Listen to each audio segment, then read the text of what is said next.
I can't tell you the number of times that we're like meeting with teams, we're starting a discussion and we're talking about, let's call it utilization rate. We'll just pick a random metric, but this happens with all metrics. And we start talking about utilization and there's a moment where I have to be like, okay, pause. Project manager, define utilization for me.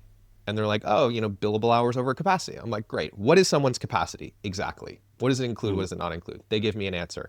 Then I ask the CFO, what's your definition of capacity? Oh, it's different. Fascinating. Then I ask the CEO, what's your definition of capacity? Oh, it's also different. Fascinating. Okay, so we're all talking about a metric that we think we're speaking the same language. We don't understand each other. I'm Harv Nagra. I'm an operations consultant, a former in-house agency operations director, and head of brand communications at Scoro. Welcome to The Handbook, the Agency Operations Podcast, a space where we talk to fellow experts and operations leaders about agency life, discussing the challenges keeping us up at night, as well as strategies that help make things run a little bit smoother.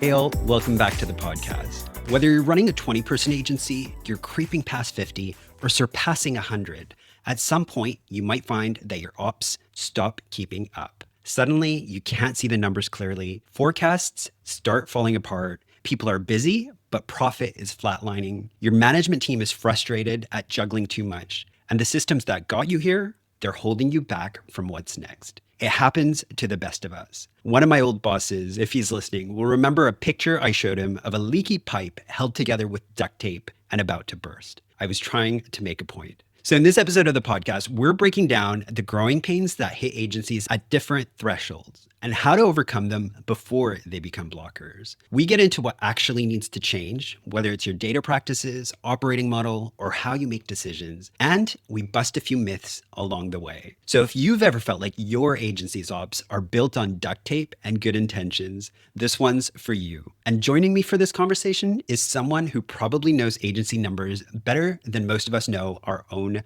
bank balance. Can you guess?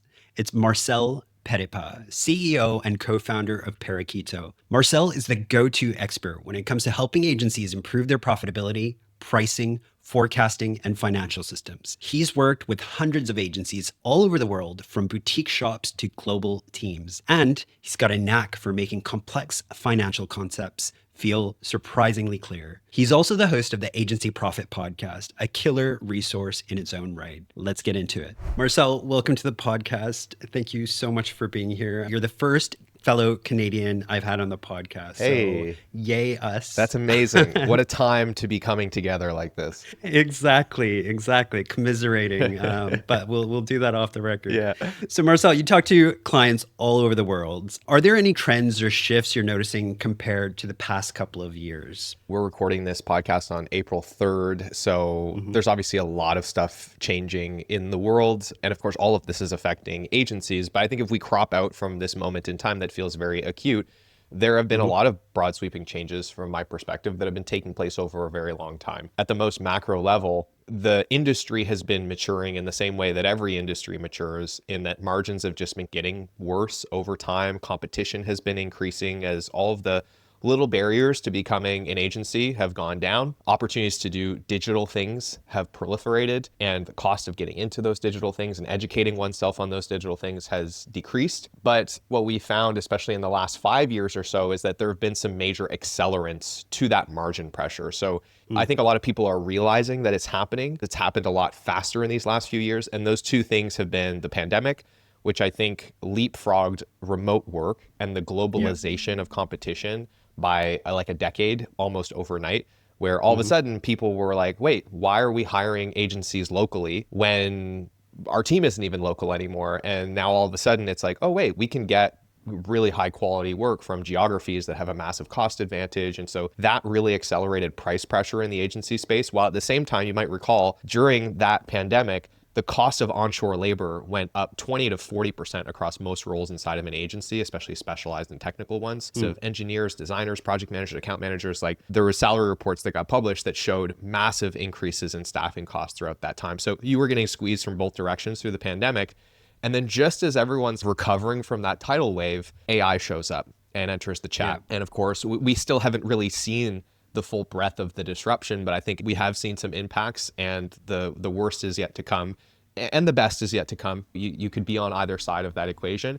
So those two forces, I think, have really recently put a lot of focus on how much tougher it's becoming to run a profitable agency, how much less you can get away with not actually being sophisticated about your operations, having your data together. And now, of course, with the economy having been challenging, let's put it that way, the last few months, that has also, I think, increased the focus on this. And so the short summation of this is I don't think anything has changed, but I think that recent events have push things to go a lot faster in a shorter period of time, and therefore people are more aware of it. Marcel, remind me that salary increases that you're referring to, was that due to that great resignation thing that was happening where people were moving around a lot and getting quite pushy with their expectations? Yeah, so I'm not going to pretend to have a full kind of understanding of the macroeconomic factors behind this, but my high level understanding of why that happened was twofold. Number one, there was not a very strong incentive to work during COVID because there was so much relief fund available, right? So part of that meant that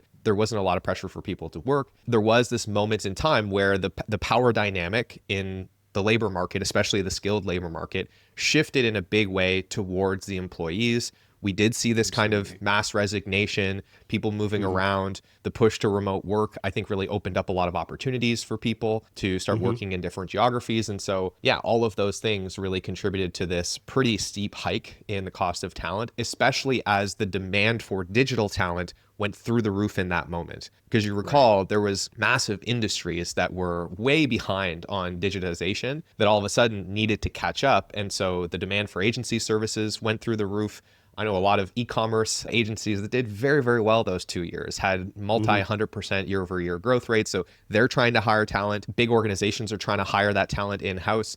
So those things all coalesced in a perfect storm, and that shot the kind of leverage for people that had digital skills very, very high in that time period. You also work with people in all different markets, agencies in the UK, Canada and the US, Australia, New Zealand. Can you share any observations about differences that you might see in these markets? To be candid, the differences are very minor. The UK, I would say, is suffering a little bit worse than everybody else, mostly because of how devalued the pound has become over the last few years. That has kind of been an additional blow on top of the broad sweeping economic factors that I think are affecting everyone. The first major one was the bottom falling out of the tech industry in late 2023 or late 2024.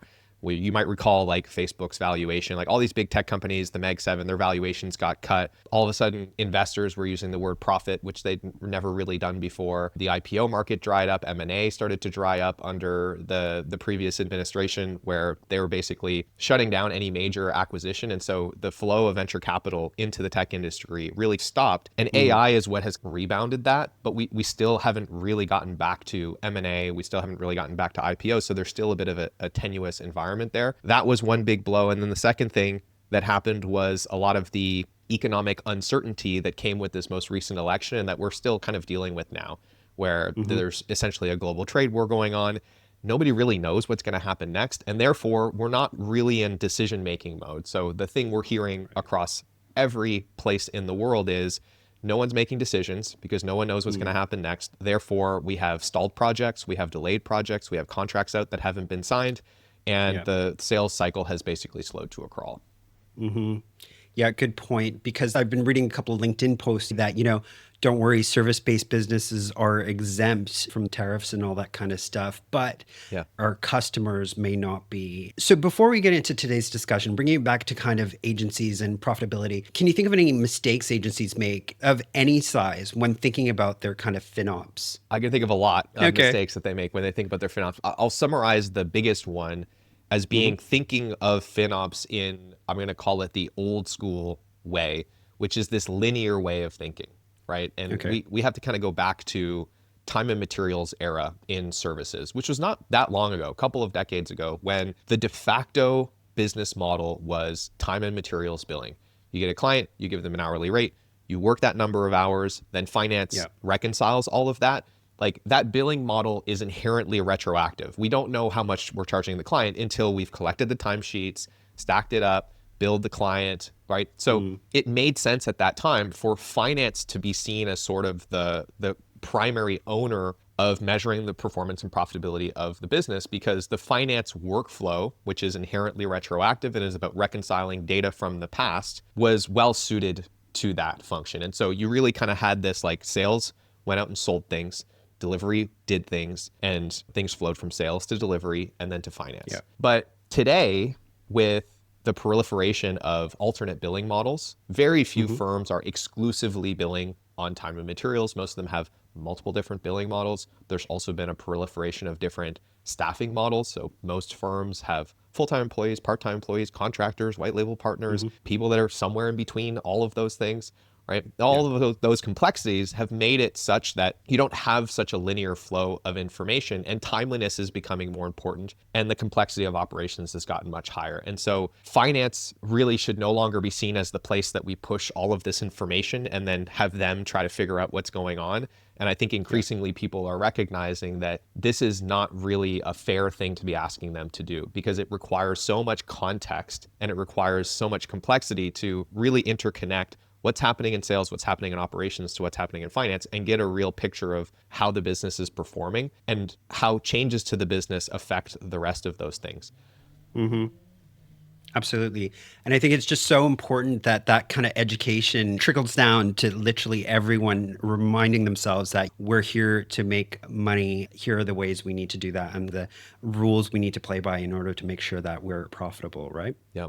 Yeah, and I think that the biggest change there that has really increased the level of ownership that I think business development and operations need to start taking over this is that it's no longer as simple as an hour multiplied by a rate equals revenue, or an hour multiplied by cost equals cost, right? Like those things have become abstracted from each other. And so there's a lot more nuance to figuring out like how are things actually going and how healthy is our business relative to how healthy it could be theoretically. I wonder if you can generalize a bit that when you start working with a new agency, can you make any kind of broad observations about where financial maturity tends to be? Yeah. So to your point, the level of financial maturity is quite broad. I'm going to abstract that even and say profitability management is quite broad, because you could focus on finance. I've run into lots of firms that have incredible finance departments and they still have no idea really what's going on from like a profitability management perspective, because finance is only one small piece of that puzzle. Yeah. And I would argue the least important piece of that puzzle, far less important than getting a grip on operations data. That varies a lot. I spent a lot of time in the software industry.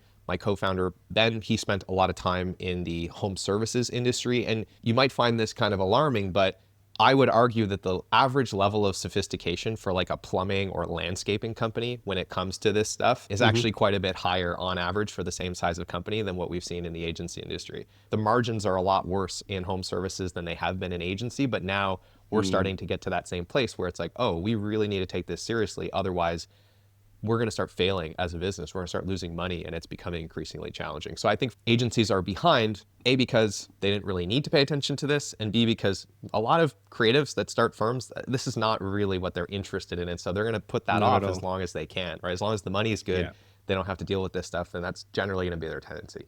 That's probably the trigger that gets them to kind of start working with yourselves and stuff like that, is when things get a bit scary, maybe. That, or they want to sell. And then all of a sudden they start doing the math on like, oh, every additional dollar of profit I make, I can like 10x that when I sell. Well, okay, that's a little more interesting. And there's a path to actually being rewarded for that discipline.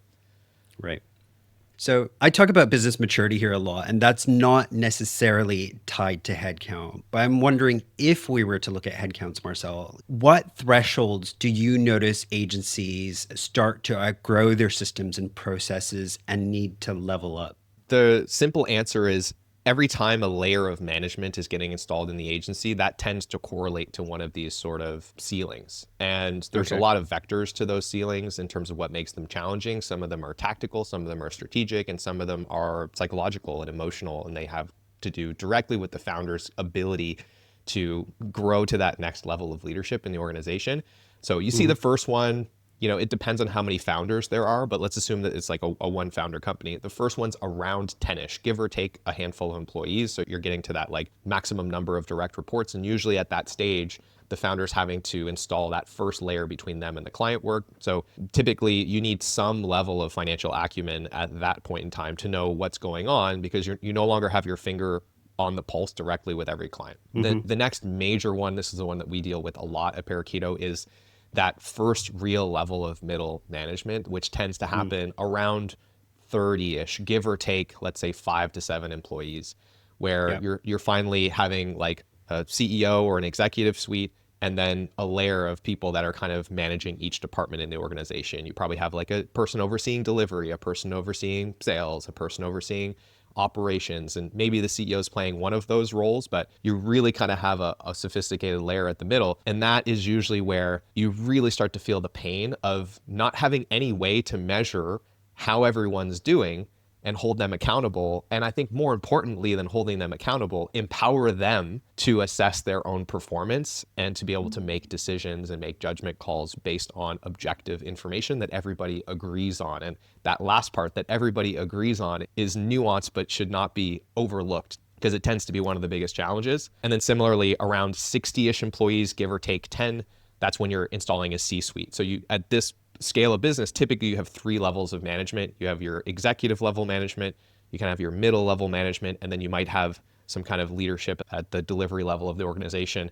And there again, there needs to be much more structure, much more clarity to how not only we think about measuring the business, but now we have to get into the systems for measuring at the different levels of the business. And there's so many traps at that point that have to do with actually letting go of trying to connect every little thing that happens at the bottom of the organization to the way that we look at things at the top of the organization, because those lenses are often quite different and require very different structures of data. So that's where we start to get into a lot of sort of architectural systems level challenges that also require a change of thinking in terms of philosophy around managing data. So that was a long answer, but 10, 30, 50 is roughly where we see those major roadblocks. That resonates with me as well. Sometimes I think it tends to be quite reactive. These kind of challenges are being addressed when it's already started to cause some issues, right? So hopefully we're giving some pointers to anybody coming up to those thresholds today. I wonder if we can go through each of those in a little bit more detail, Marcel. I think you were saying 10 to 30 size initially. What are the things that agencies of this size might be experiencing and facing? And what are some of the problems or pitfalls that you tend to see? So agencies need to understand that it's alarming how often they don't understand this, is what their business model is capable of.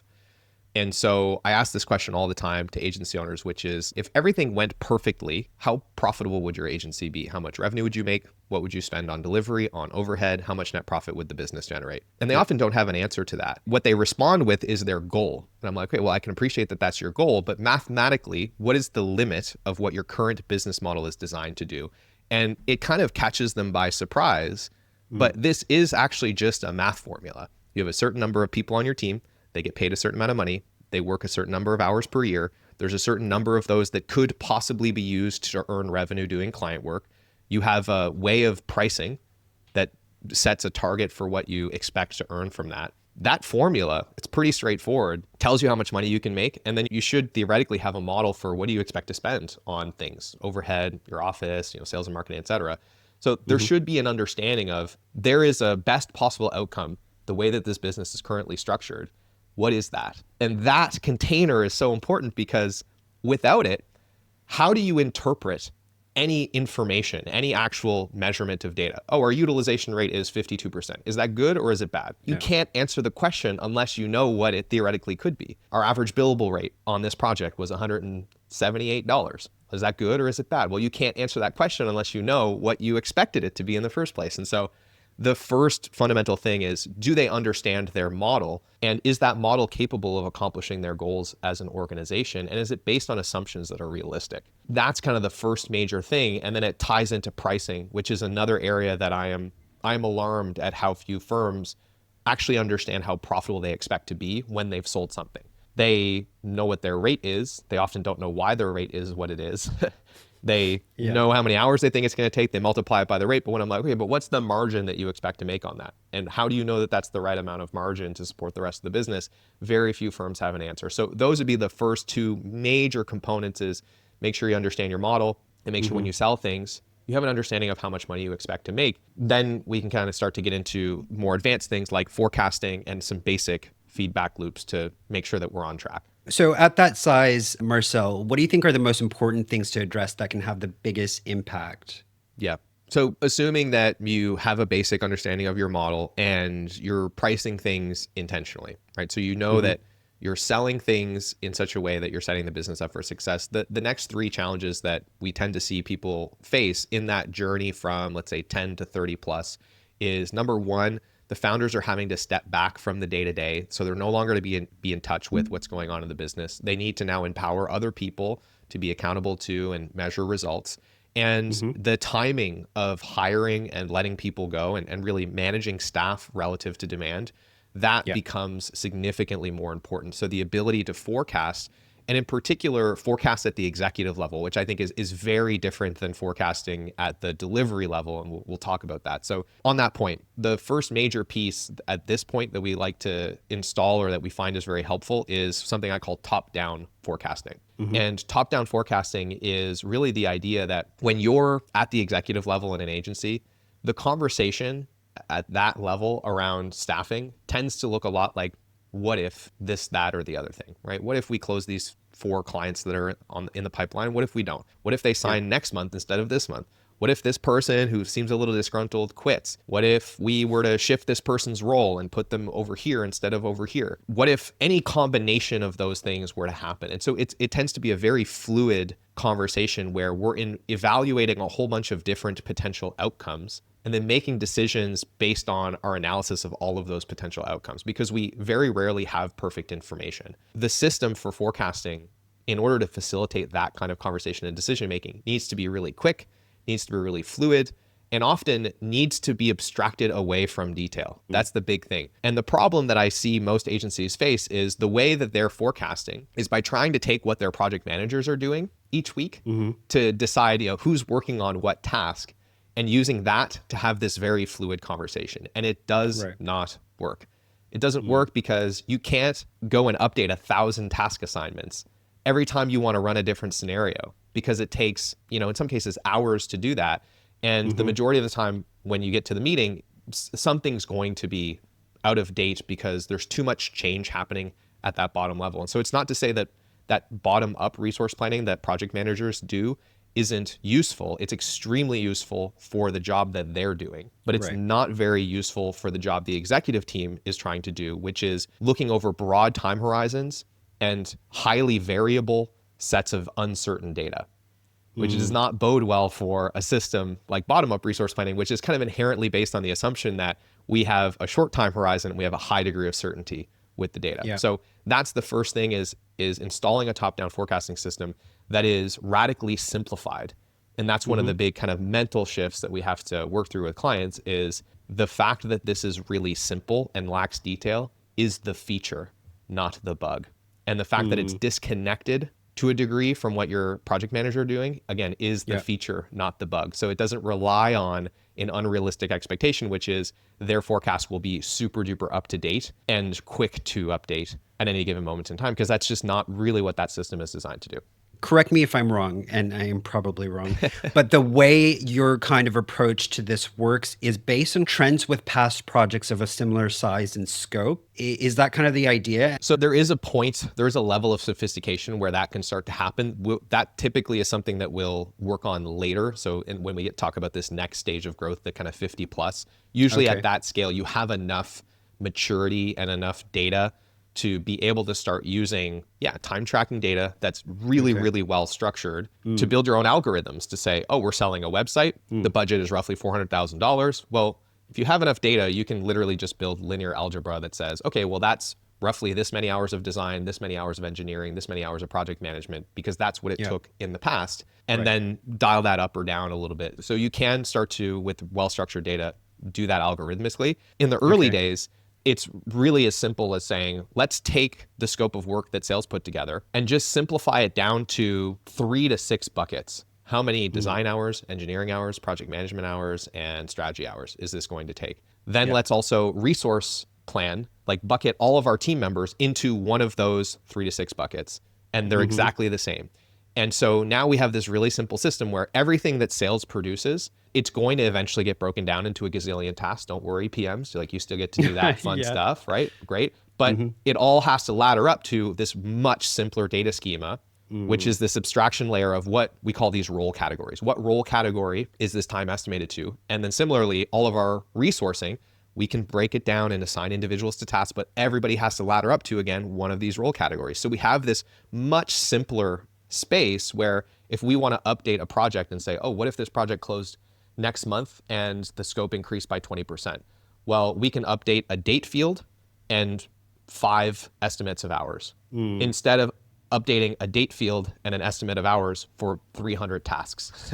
Yeah. That's the difference. That and you multiply that across 50 projects and you have an exponential decrease in the cost and complexity of maintaining a not precise, but an accurate forecast for the purpose, which is trying to navigate and simulate outcomes with a lot of uncertainty that is inherent in those outcomes. I was talking to somebody a couple of weeks ago that was trying this approach. I think people have that tendency to want to go bottom up when they just don't know any better. And they were struggling with this, saying it's not super precise. And the point was that it doesn't need to be that precise at this stage. Yeah. And the approximation is better than not having it at all. 100%. This is kind of the fundamental idea behind not just this, but a lot of the other ways in which we approach things, which is that precision and accuracy are not only not the same thing, they're often inversely correlated with one another, right? So a good example of that is you could try to get to this high level insight of how does our design demand change over the next 6 months if we do or don't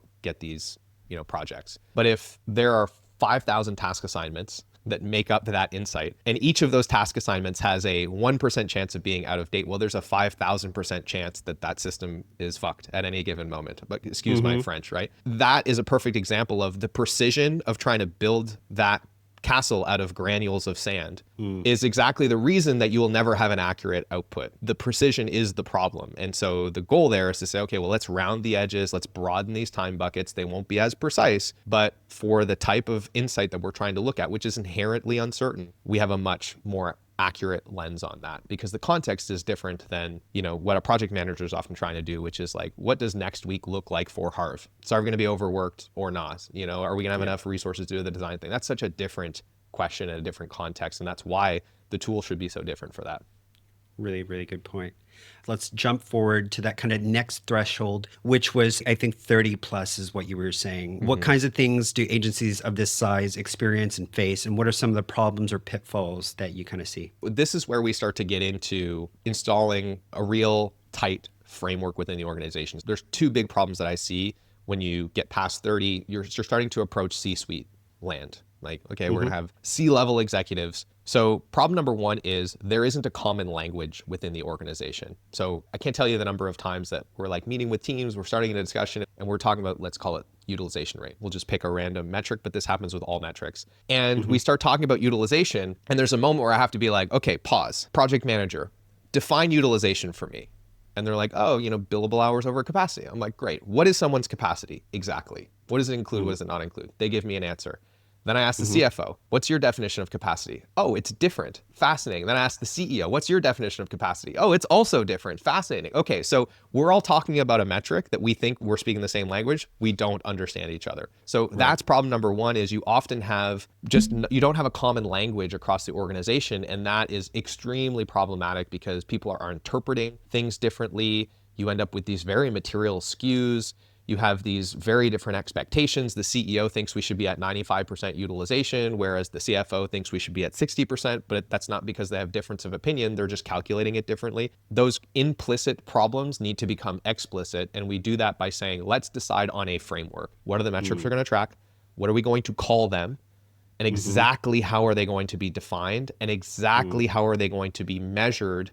And all the data is going to be collected. So when we sit down to have a conversation, it's productive because we're all speaking the same language. That's problem number 1, because so much of the importance when you get to that level is you have these layers of management. You have to work through people. And so you need some rails for that communication to live on. And when it comes to data, that is like how we define the actual metrics. And the other piece of that is how we understand the relationship between the metrics and the business, right? So if this number goes up or down, what does that actually mean? Why does that actually happen? How do we actually influence it? And of course, the way we define the nuances of someone's capacity or billable hour changes the answers to those questions, right? So it's so important to understand and agree on those things. So that to me is like the first problem and the first major thing to make sure is really crystal clear. It sounds so obvious when you're saying it, but it's so true that we all just go through the motions of kind of growing up through agencies and learning these terms, and everybody has a slightly different definition and every agency has a slightly different approach. What kinds of things do you think, beyond the language and the stuff that you just spoke about, should agencies be prioritizing at this size that could have the biggest impact? So once they agree on the language and stuff, and the last thing I'll say on this is I think one of the reasons that this happens is generally at that scale, you start bringing experts in that have a lot of experience from other firms. Oh, so they were an MD at another firm, you hire them, and then everybody wants to bring their institutional knowledge to the organization. Oh, well, we used to do it this way at my firm, but the CFO did a different way at their firm.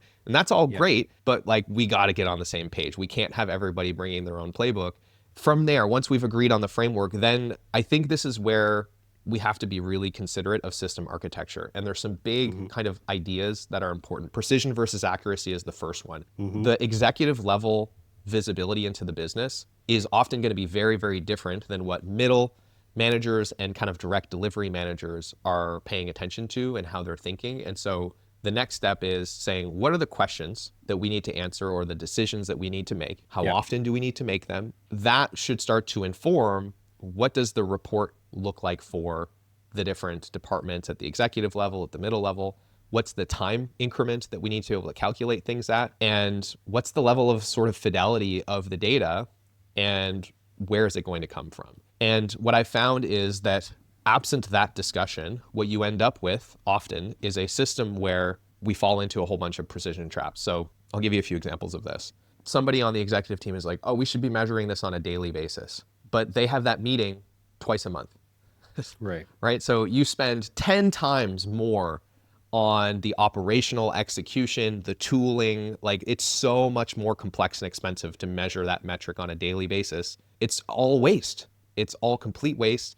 And in most cases, it's not even feasible because let's say like you're having to do something based off of time tracking data. Well, everybody on the team is not going to put their time in every single day. If you build a system and a report that relies on that kind of behavior, you are setting that report and system up for failure because that behavior is going to be almost impossible to police and actually get people to do on a consistent basis. So it really starts to become a question of saying, what is the actual requirement for this data set? And then what would need to be true for us to meet that requirement? And is it operationally feasible? And really trying to avoid the trap of building systems that are based on assumptions that are never true. So for example, we're going to take data straight from time tracking and put it into a report. Any system that does that, in my opinion, is at risk because people make mistakes in their time tracking data. So unless you have a middle step where somebody's reviewing that, cleaning up the data, making sure it's accurate, you're probably going to end up with reports that you learn to not trust because it's constantly full of the 99-hour time entry that Johnny logged while he was on vacation and left his timer running, right? Exactly. The 17 variations of the client's name that are being misspelled all over the place. The engineer that accidentally logged time to strategy, right? Because, I don't know, something was going on. So that's the other big thing is you really have to start to be considerate about how are we architecting our data systems and start to become intentional about it and really start adopting what I would call data operations, which is sort of the formal language for this job that is common in a lot of other industries, but we're just learning about it in the agents industry, which is the team that is responsible for managing data in the organization and creating accurate reports for everybody in the organization, all the different stakeholders that need it. A role we had in my past agency was project management officer. This woman was absolutely brilliant, but she had a monthly process where she would dip into each account manager's projects and just do a spot check with several things that she would check and correct if things were off. So I think a really good point that's important.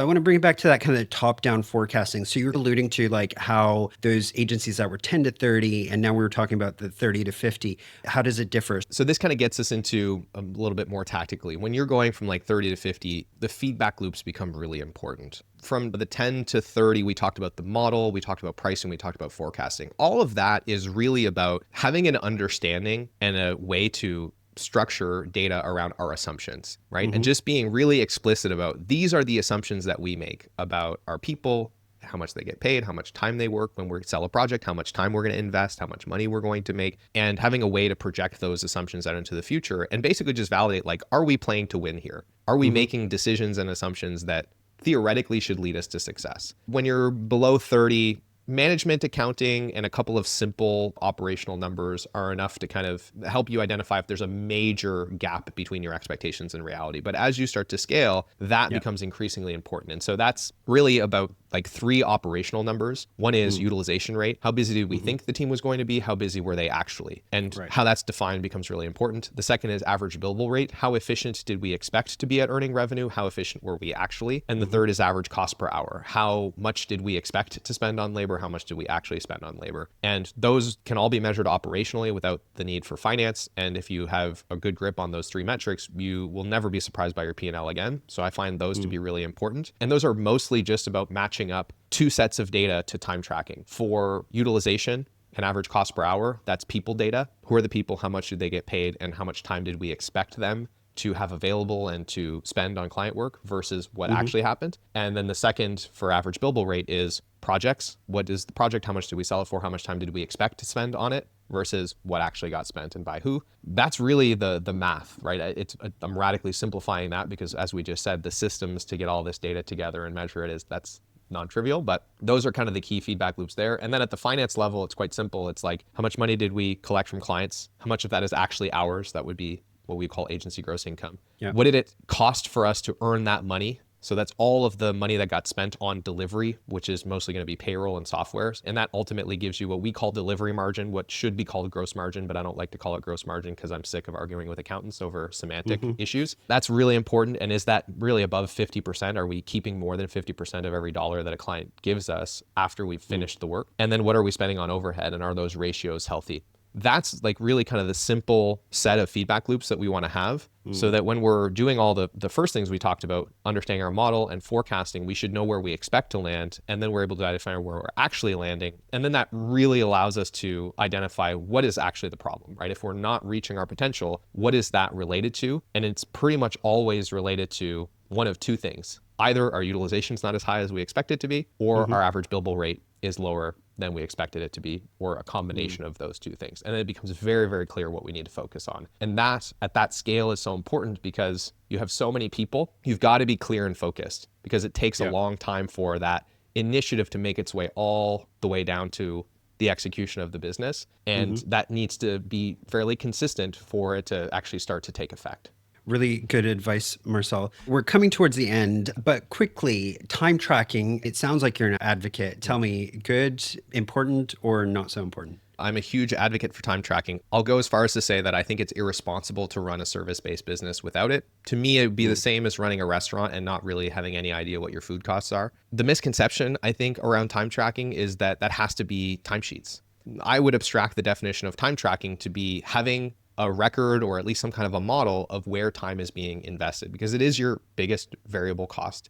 You can't understand gross margins. You can't understand client contribution margins. You can't really understand anything beyond just your raw P&L without time tracking information. And there are ways to collect and analyze that data that don't involve timesheets, but they're not available to everyone. So for example, if you are an organization that doesn't spread your team across many projects at a time, most people work on 1, 2, maybe 3 things at a time. Your resource plan, if it's kept up to date by your project management team, is probably a pretty accurate summation of where your time is going, right? It might not be super precise, but it's going to be accurate. And when you export that to a CSV, what does it look like? Well, it looks a lot like a timesheet. Project, person, time, date, right? It's all the same metadata. If your qualm is with timesheets and you just don't like the experience of filling in timesheets, well, there's ways to create models and records of where time is going to be used for this internal analysis and empowering yourself and your team that don't require you to necessarily be filling in timesheets. And the technology for that's getting better all the time. We've got device monitoring tools that help us fill in our timesheets. We have resource plan informed, calendar informed kind of timesheets. So there's a lot of hybrids. There's a lot of assistance, right, to start to take the friction out. But my fundamental belief, Harv, is that if you made a team 100% accountable to the financial outcomes, if they only got paid based on the profit of every project that they worked on, and then you said to them, you could choose to track time or not, most of those teams, after a long enough period of time, I believe would organically gravitate towards tracking their time.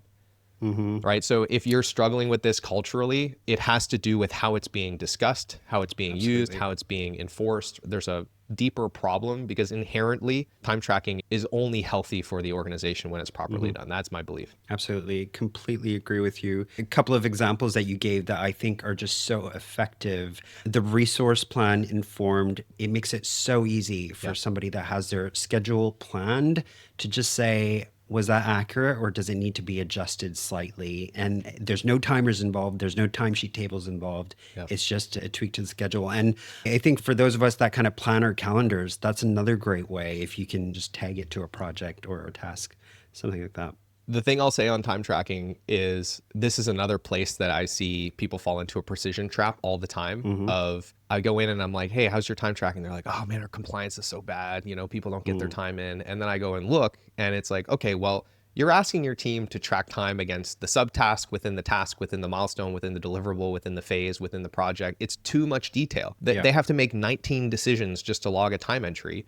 And then I asked them like, hey, what's the most important thing you're trying to measure with this data? They're like, oh, we just want to know how profitable our clients are. And it's like, okay, great, right? This comes back to the thing we were discussing earlier. Like, what's the actual question that's being answered? And then I'm like, oh, well, that's great. Out of the 18 pieces of information you're asking for, you actually only need like 4. So we could radically simplify this. And so I think part of the problem too that people experience is they make it way too hard for their team to track time.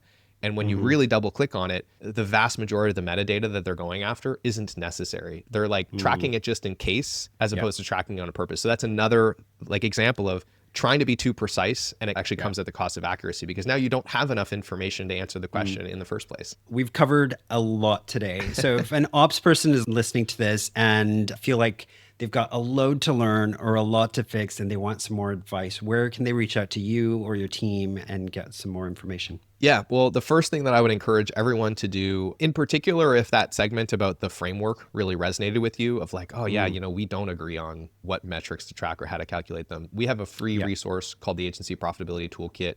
And it just basically walks you through our framework at no cost. It's very important for me to have this out in the world at no cost because I remember how hard it was to get clear answers to these questions when I was in that seat.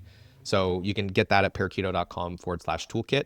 And if you want to connect with me, you can find me on LinkedIn. I'm very active there. I can't help but chat with people in the DMs. I think that's maybe where we ended up deciding we were going to do this podcast together. So connect with me there, reach out to me. And if you want to learn more about our services at Parakeeto or just get more free content like this, then head to parakeeto.com. I also want to give a shout out to the team at Scoro. Great people at Scoro. So thank you for having me. This is a lot of fun. Absolutely. Thank you very much. I've just noticed you're wearing a hat that says data as well, which is amazing. I love it. Marcel, it's been an absolute pleasure. Thank you so much for coming on today and looking forward to speaking to you again. Thank you, Harp. All right. That's a wrap with Marcel. If your brain is spinning a little, a good opportunity for me to remind you that you can sign up for the Handbook newsletter to get the key takeaways in your inbox. The link is in the episode notes. But here are 3 things that stuck with me. Number 1, most agencies struggle not because they're messy, but because they're too detailed in the wrong places. Precision isn't the goal, accuracy is. Number 2, forecasting doesn't need to be perfect to be powerful. Even a simple top-down model can give you the clarity you need to make smart decisions. And number 3, as you grow, alignment matters more than ambition. You can't scale decision-making if your team's not speaking the same language when it comes to the numbers. Now, I can't resist mentioning that some of the stuff that Marcel was talking about there is doable in Scoro. For example, top-down bookings versus granular bottom-up resourcing.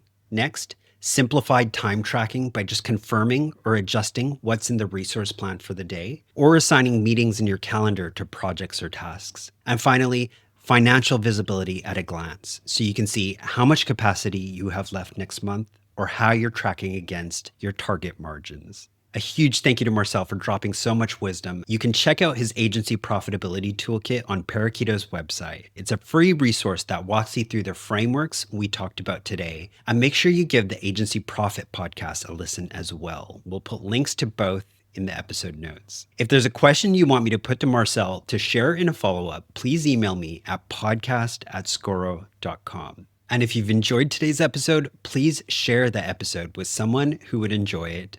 Join the conversation when you see Marcel or I posting about it on LinkedIn. And if you've not done so yet, then please rate the podcast on Apple or Spotify. That's it for me for this week. Thanks so much. This podcast is brought to you by Scoro, a platform designed for agencies and consultancies, which allows you to manage your projects, finances, and resources, all from one system. This is a platform I brought in at a previous workplace, which completely transformed the way we worked, and which I've recommended to clients of my own. You can sign up for a free trial on Scoro.com. That's SCORO.com. Or reach out to me, Harv Nagra, on LinkedIn if you'd like to hear about some of my experiences.